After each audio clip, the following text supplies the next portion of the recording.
আমরা প্রতি মাসে কোকোর ফটোশ্যুট করি। তো এইবারে সমুদ্রে গিয়েছিলাম বলে আমি ভাবলাম 11 মাসের ফটোশ্যুটটা সমুদ্রেই হয়ে যাক, কেন কি ওর সারা জীবন তাহলে মনেও থাকবে যে 11 মাস বয়সে ও সমুদ্রে গিয়েছিল। প্রতিবারেই আমরা এরকম চিন্তা করি যে এই মাসে কী দিয়ে ফটোশ্যুট করব, এই মাসের হয়ে গেলে আবার পরের মাসে কী দিয়ে ফটোশ্যুট করব। এইবার ভালোই হয়েছে, একটু অন্যরকমভাবে বালি দিয়ে ফটোশ্যুট করা হলো।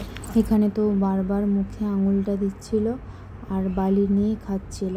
আমি তো ওকে ধরতেই পারছিলাম না, মানে আমি ধরার আগে ও মুখে হাতটা দিয়ে দিচ্ছিল। আমরা খুব একটা ভিডিও করার টাইম পাইনি, কেন কি লেট হয়ে যাচ্ছিল। কিছু ফটোই তুলেছিলাম, বেশিরভাগ ফটোস কোকোরই ছিল। আর এখানে কোকো তার দাদু তাকে একটা রেতি তোলার খেলনা কিনে দিয়েছিল, তোমাদের সাথে আমি আগেই শেয়ার করেছিলাম। ওটা নিয়ে খেলছে, এখনও তো ঠিকভাবে পারেনি, মানে জিনিসটা কীরকম কী করতে হয় ও তো জানে না, তবুও ট্রাই করছিল।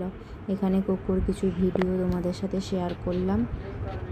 আমরা দুপুরের খাবারটা এখানে খেয়েই তারপরে সবাই মিলে বেরিয়ে যাব, মানে হোটেলের উদ্দেশ্যে। কি খাবো সেটা তোমাদের সাথে শেয়ার করব।